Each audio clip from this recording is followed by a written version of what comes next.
This is the Authority Company Podcast, conversations with leaders who are designing our future. Hola, I am Joe Pardavila, and my guest today is DeAngela Burns-Wallace.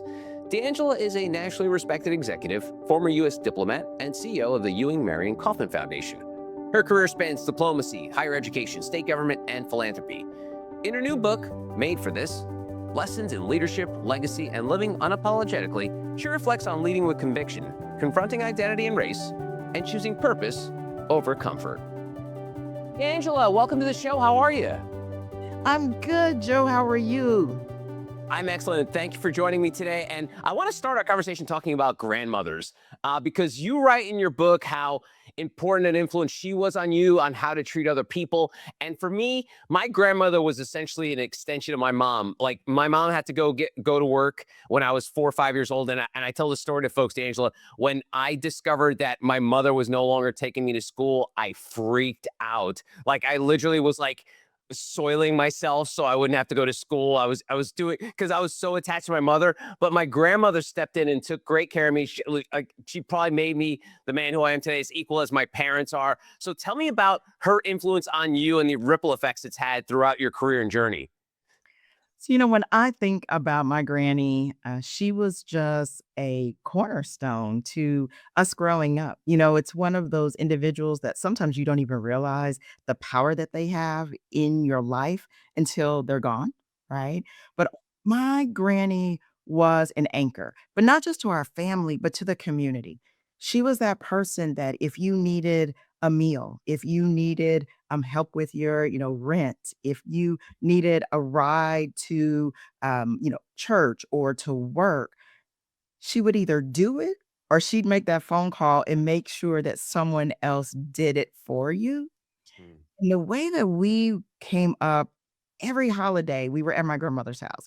Every holiday we were on that porch in her backyard.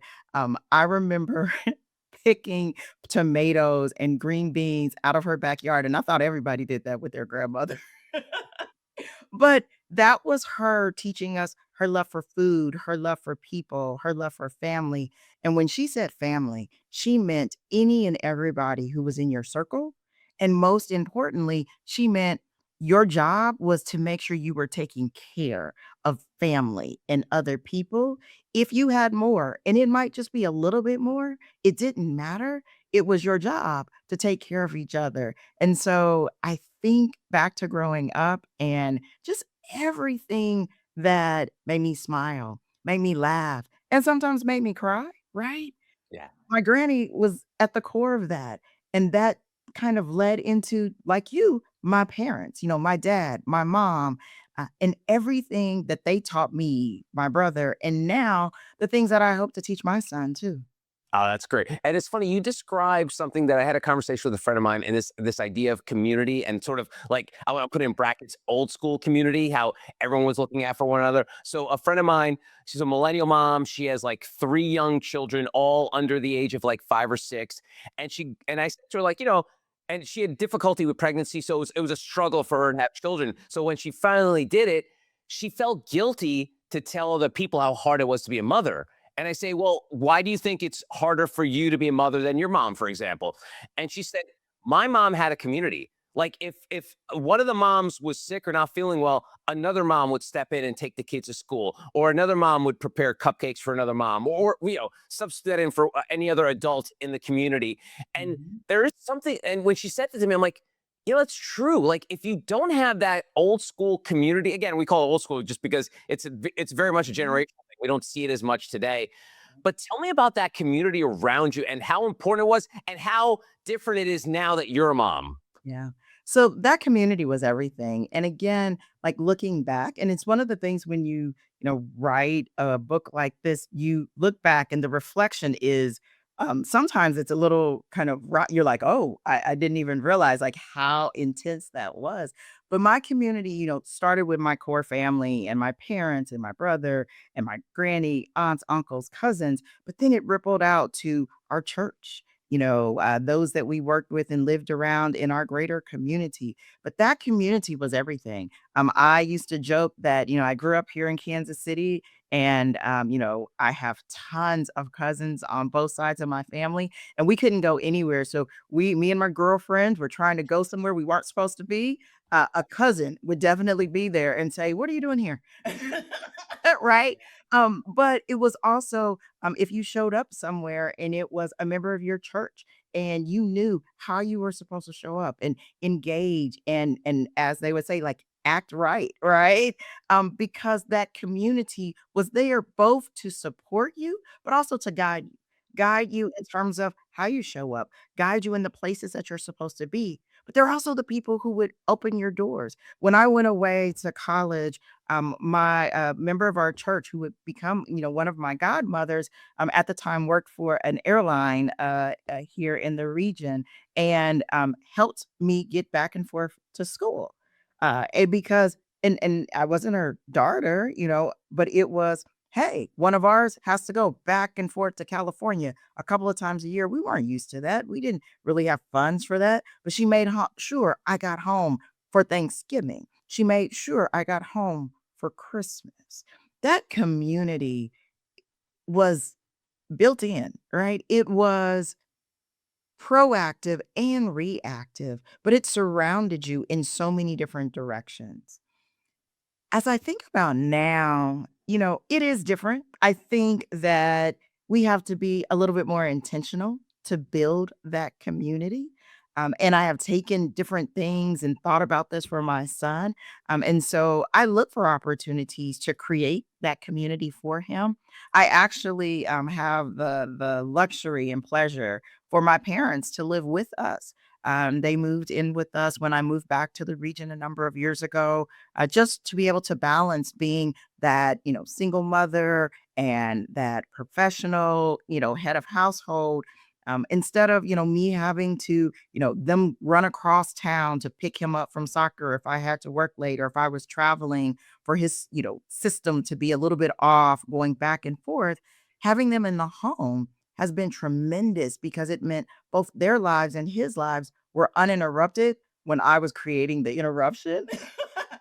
And so because of that, I've created kind of a mini of that community, kind of that intergenerational with my parents being here, my son being here. And I can say during COVID, we didn't know what was going to happen, but to have my family in one household, not to have to worry about my parents, to be able to walk downstairs and make sure they're okay and getting everything they need. But I will say in that greater community, we just have to have a different intentionality now. So the organizations that we become a part of so that my son can be a part of a community of peers and I can be a part of a community of moms is an organization like Jack and Jill of America, where mothers come together for our children and we create programming where our kids are together monthly and sit down and talk and do fun things and do learning activities. And so sometimes it's the intentionality. I don't think we've lost community. I think we have to be more intentional about creating it and making sure it's sustained for our kids. And a difference from that generation to this, and correct me if I'm wrong, is the mobile nature of people nowadays. I remember growing up, people born, lived, and died in the same area. Yes. And now people are all over the place, and for good reason, for Yes. careers, for Yes. for way of life. So they Yep. find a way. But I live down in the Charleston area, and I often joke that no one's actually from Charleston. Like everyone came here for like I would say they came here for school estate or they came here for a man or woman estate. That's essentially it. So when I met someone who was born in Charleston, I'm like, oh my God, it's like seeing like a rare bird. I'm like in the wild, like wow. So I think that intentionality plays a key part in the fact that I'm sure many people in your old school community have probably gone to other places, and then you have new people coming into community. So it's identifying those people that fit into what your idea of a community is. And you tap on something that I think for me is even greater. That mobile community means my son's community isn't just in this, 20 block radius. So, one of his godmothers lives in Atlanta. And last summer, her and her husband, when I was traveling, was like, send them to us. Just put them on the plane. And I was like, send you, and they have three daughters. And I was like, you just want me to send the boy? And they were like, send the boy. Like, and he spent a week with them and had a blast, right?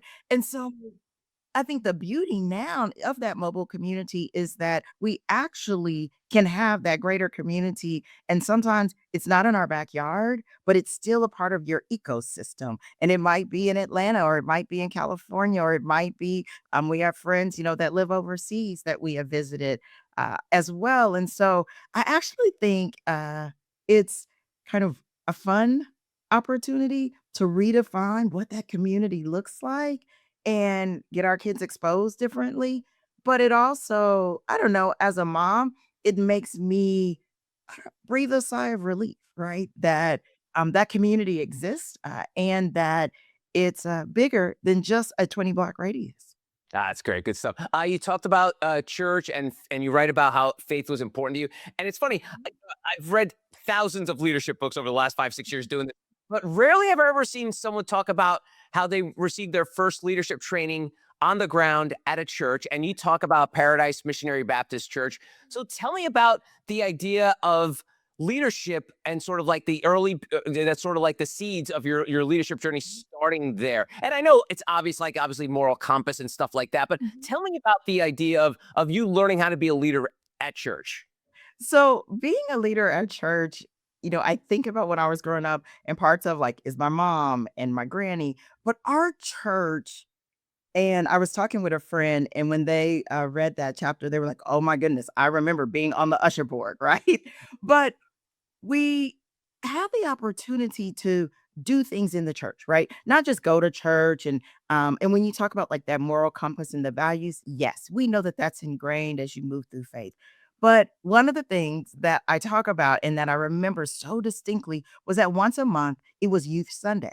And Youth Sunday wasn't just about carting out the youth and saying, like, here they are, they're going to sing. We were responsible for all aspects of church. So we had to open the church, we had to take the offering, we had to like give all of, the announcements and, as well as the singing and ushering everyone into their seats and folding the programs properly so that they were all aligned and crisp, right? And for each of those things, there were adults that served in those capacities, usually in the church. So there was the senior usher board, and they guided us, the junior usher board, on how to put our gloves on and have our name tag in place and how you approach a person. But those things, when you look back, we're modeling, right? How do you engage? How do you lead an organization? How do you stand up in front of 100, 200 people and speak at a podium, right? Those were the types of things that we learned. And then there was convention. So I don't know about you, but before I went to like summer camp or anything like that, we went to church convention. And so but at church convention, it's where I actually learned Robert's Rules of Order. We would be in committees and we would have these assignments we had to do, but they would teach us like how to run a meeting, how to get up and present at the end of your committee, your outcomes in front of the Congress, which would be, almost 1,000 other kids like at this convention. And we were in big convention halls. We were in, large hotels with convention rooms. But when you think about it, in each of those places, it was giving us an opportunity to test different things, to learn how to lead, to learn how to engage and show up. And alongside us was always those adults, right? Showing us, telling us, guiding us, directing us. And so when I started to think about where did I learn to public speak, when I started to think about where did I learn to kind of summarize and write up work that I was doing, when I thought about where was the first time I had a group of individuals that I was responsible for training them, teaching them, and then directing them, it was when I was president of the junior usher board at Paradise Missionary Baptist Church. Wow, that's great. And do you still see that now? We talked about how things have changed from when you were a kid with your family and your community to now how you are with your child and your community. Do you still see a lot of those strong bonds within the church where they are encouraging young people to be more involved and take leadership? What are you seeing on the ground now as a difference of what it was when you were a kid? Yeah. So I would say that again, this is kind of one of my themes you're going to hear is that intentionality. I have looked for, and we have, moved church homes a couple of times looking for pieces of that. And so I think it may show up a little bit differently. Again, when you think about this generation, how they engage. But I do think that our churches still have those opportunities for our youth to come together, to bring them together, to create opportunities where they are learning and building, and maybe not, the level of the conferences, but that's where, again, you look for those other types of organizations where your children can engage and get those opportunities. And so we are a part of an organization that does do a teen youth leadership conference every other year. And they have, an oratory competition. They have an art competition. And again, getting our teens just to kind of do these activities and see what that feels like. How do you submit your work? How do you submit, make your own speech and stand up there and deliver that and then receive awards for it and feedback. So I think when we were growing up, for me, it was in the church and it was just a cornerstone of our community. I think now the beauty is that you can find it in many different places. And so sometimes it's in the church, sometimes it's in a cultural organization, sometimes it's in a community group or through a community center and the activities that they deliver. So I actually, look for those different opportunities for my son to engage, but also to expose other children in some of the work that we do on a regular basis. So it's different, but it's still there. Awesome. All right. We for the last 15 minutes we talked about how great your childhood is. It was rainbows and unicorns, as the kids. Well, In the book, you talk about confronting racism during your senior year of high school. Um, and I know sometimes when people do memoirs like this, it's always the hardest to tell the hard parts of your life. We always talk about the successes, and it's great to talk about all the great things that. But the shitty things that happen, part of my French, are sometimes really hard to go back to. So tell me about what it was like to sort of having to go back to your memory well and look back at that day and those interactions you had in high school. Tell me about what that was like to relive. so what that was like. It was interesting. When I started to write that section, I think the hardest part was that, this was over X number of years ago, right? And I've seen many things. I've gone through many things. But to go back to that moment, you still feel what you felt on that day.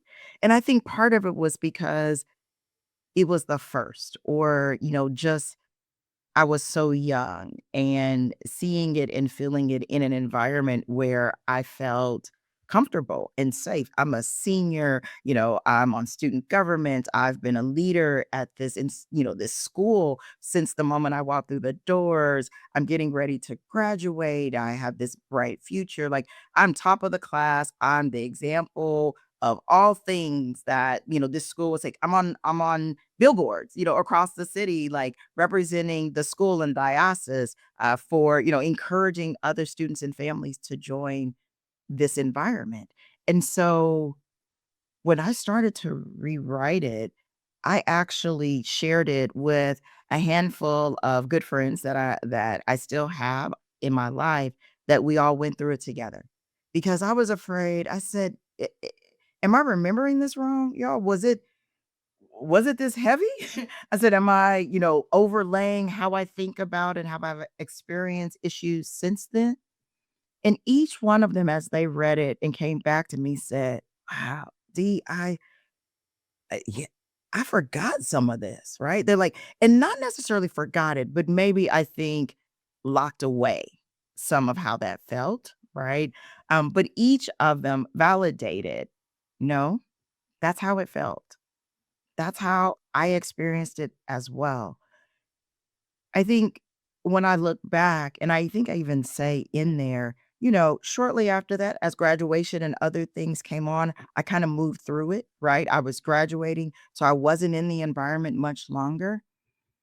But I realized when I walked into my next environment, I think I was a little hesitant in some spaces, right? Like anticipating, is something going to happen? Um, should I expect something to happen? And That happens, but you hope that it doesn't, right? You hope that you can move into an environment and build the trust and create the space, and that you don't always walk into an environment expecting the racism or the sexism or the ism, right, to manifest. But I do know that for a while, I walked into environments almost braced, Mm. right, for it. So it it w it wasn't the easiest thing to write. If you don't mind indulging me here, so I'm curious because you described this very incredible like childhood. Like it seemed like you had such a great family, great community. You pro and I don't mean to insinuate, but it almost seemed like you during that journey, like you never really felt like the hard hammer of racism. Like Yeah, you may have been aware, but like you weren't experiencing it until that moment in your senior year of high school. What happens when that occurs? Because again, I've never had to experience this. I've but I wonder, like, does it come as surprise, or are you like, oh, that's what everyone's been talking about? That's what when people talk about, that's what they're like. What were you feeling in the moment of? Was it like unexpected? Like, I'm just because I know for a lot of people, like if they're ingrained in a community and don't have to experience certain things, regardless of yeah. color. But then when but you hear like the stories and you hear people talk about it, and then when it happens to you, you're like, oh, that's what people have been talking about all this time. Mm. So I think you start with surprise, right? Because it's like, "No, that's that's not what's going on here. Like, that can't be what I think it is," right? Unfortunately, it then moves very quickly to anger, right? Because you're like, "What? What is going on here? This is not what should be going on here. This is it's not right," right? And then it moves into spaces of hurt, fear. Yeah, right? And then you waver back and forth to anger. You do. Form you going forward. Like you mentioned the fact that actually, I know the word trauma gets thrown around a lot, but obviously there were some traumatic scars there that left with you that made you guarded. Yeah, Did you then have to, using your word intentionality, did you have to intentionally turn off that wall when you came into experiences, or was it something that you had to grow to be like, hey, not everyone's going to be an a-hole, not everyone's not like, how did you go about, because you obviously went on to have this incredible leadership career, mhm, but it sounded like you had walls up early on because of what you experienced. yeah. So I think it's a little bit of both and, right? I know that my walls probably came up and down, and I think you see it in some of my stories, right? A little bit more protective or leaning in. What I will say is, leaving Kansas City in that first environment I landed in at Stanford, I was immediately surrounded by and share some of the mentors, faculty, and other students that I felt understood my story, that I felt understood, my identities and like, learning my identities. Because I mean, at 18, 20, you're still finding who you are and how you define yourself and what that looks like and how you show up. And so I will say, not immediately, but very quickly, that environment pulled me into a space where I began to learn how to navigate, how to feel very comfortable in who I was, the identity I was building, the realities of just what it looked like to move through my world in a professional way, in an academic way, and then in a personal way.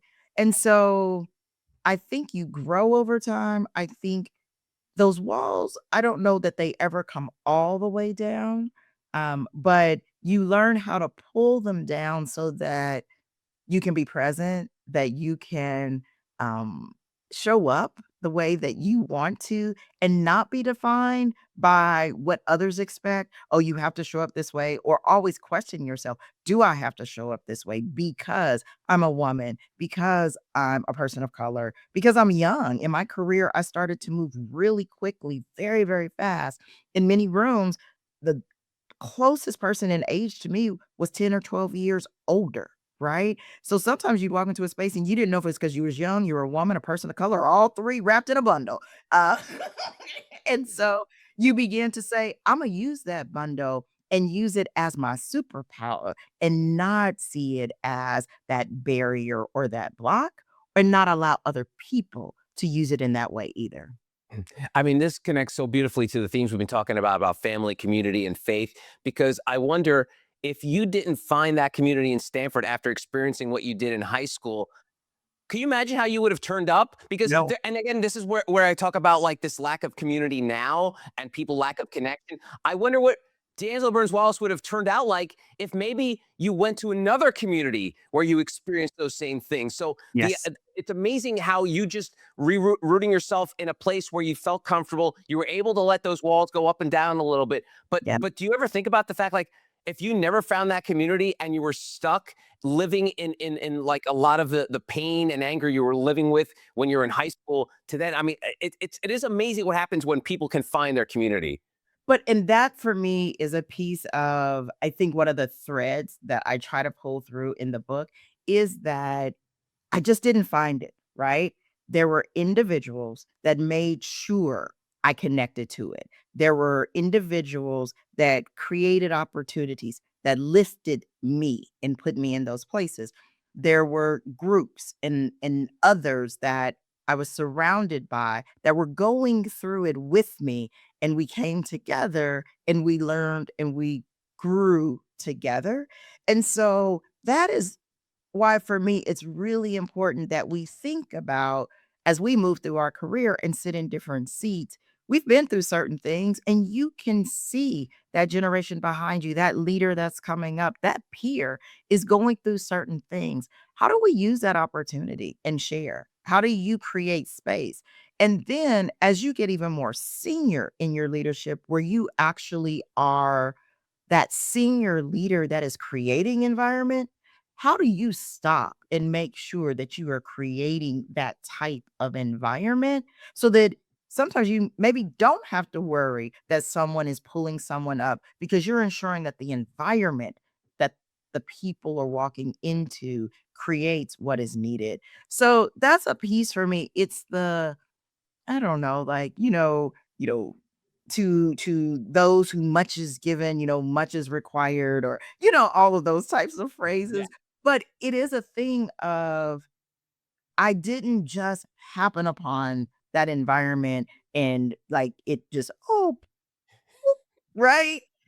It was individuals who saw me and said, "Hey, you should go talk to this person. Hey, here's this opportunity, and I want you to go to that and understand what that is. Hey, I need you to be in this environment. I know you may not understand, but I know that it is a good place for who you are and what I see in your potential."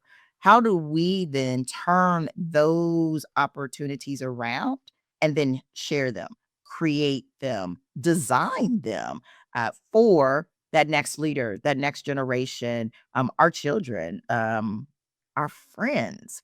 How do you do that? Because it's not just the reaching all the way back or behind. Sometimes it's reaching to the side, right? It's that peer that's right there alongside you that you have an opportunity that you want to make sure that they have as well.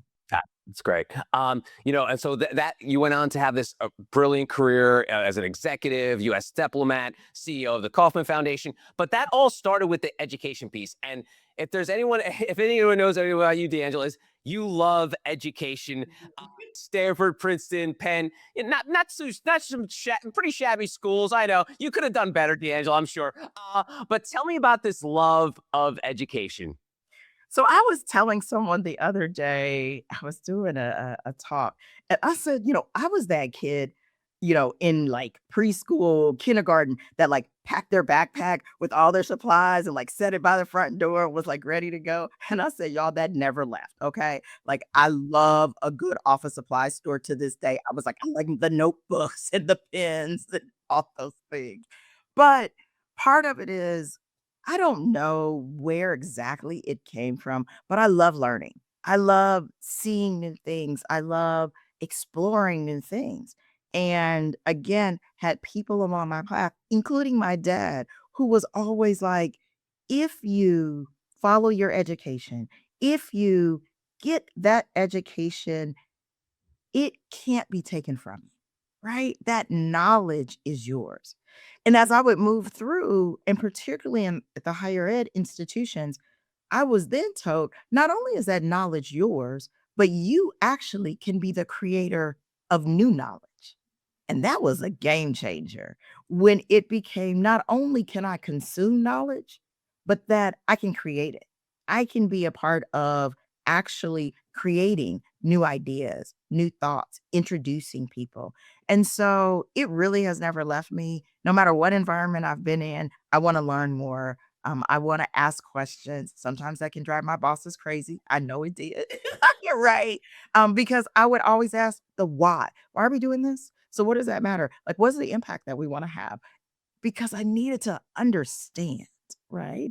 And so that just carried with me. And so in every role, in every opportunity, it really was this fire to learn more, know more, but I think it was driven by because I wanted to do more.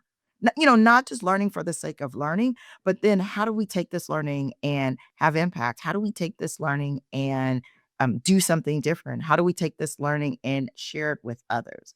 And so I don't know that I ever thought I'd have a career actually in higher education, but when it came along, I mean, it was just ideal because it was like leveraging all these things back into the space and being that person that others were for me when I walked into higher ed. But the love of learning, I mean, to this day, I read, I write, but I read everything and I read all kind of things. And I love just consuming, but I also love talking to people. You can learn so much. I had some of the most fascinating conversations in my entire life in taxi cabs in China with taxi cab drivers where I was trying to speak my Mandarin, understand them, learn about the country, they learn about me. Like those were some of the most fascinating conversations that I have ever had. So also pushing ourselves to remember that learning doesn't always happen in a classroom. It doesn't always happen in a book.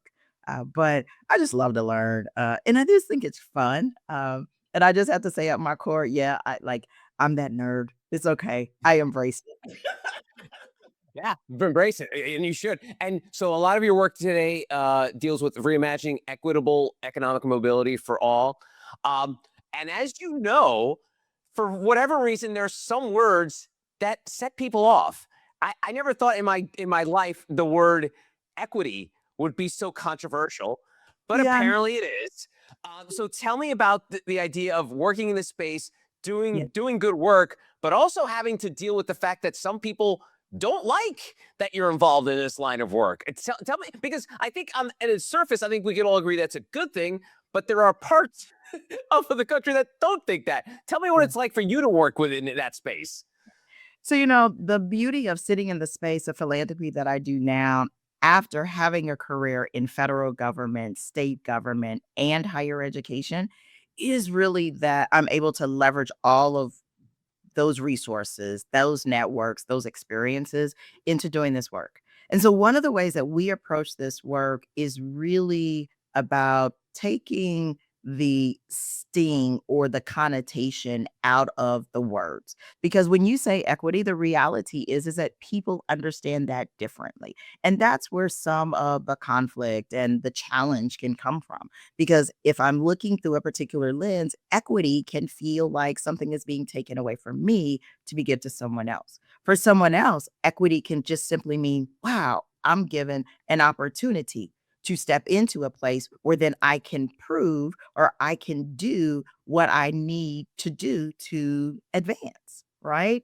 So the way we approach our work is really about understanding the current conditions in the environments, in the neighborhoods, in the communities that we serve. And what we know is that across the area, let's say our region, because we do fund regionally, nationally, locally, but across our region, you have individuals that have high degree attainment and individuals that have low degree attainment. We also know that that is correlated to their ability to earn a higher level of income, own a home, right? Have savings. So the work that we do is how do we create a space where those individuals that sit lower on in those areas have access to opportunities to allow them to grow, to gain. right?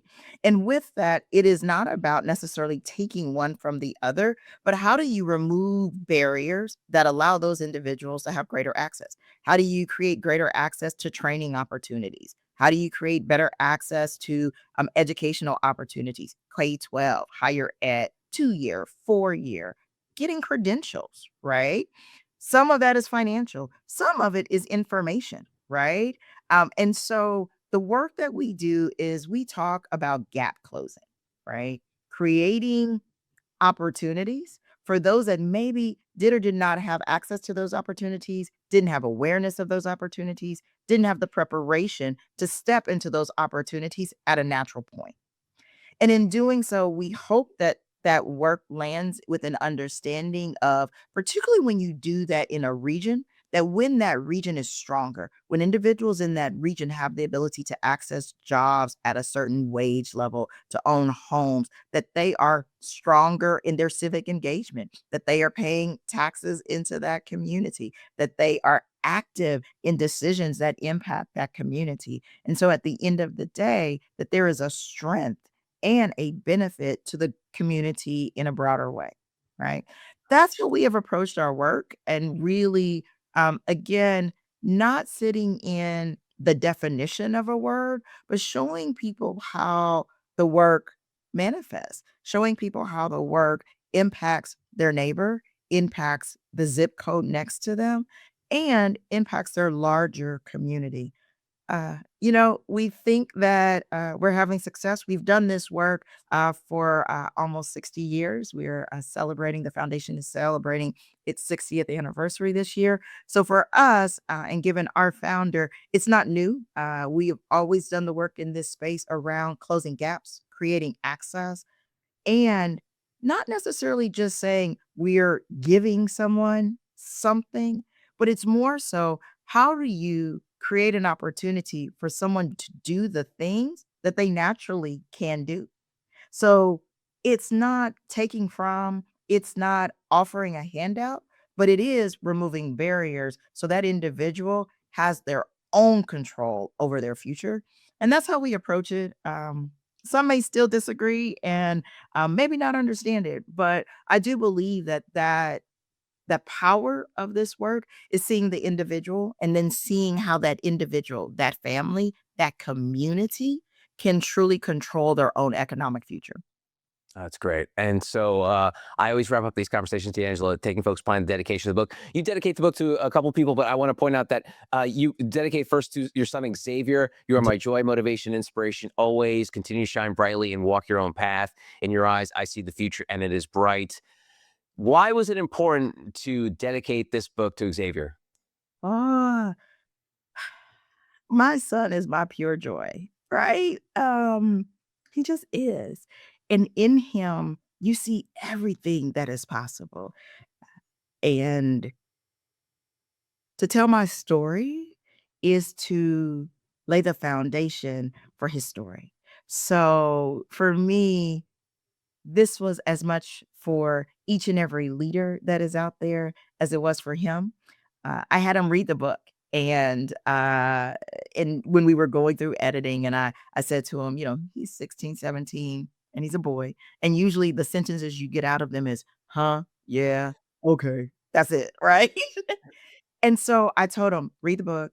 Here are some sections that I encourage you to pay attention to. Is there anything you want me to change? Anything you want me to take out?" He sent me the most beautiful email that had more than one sentence.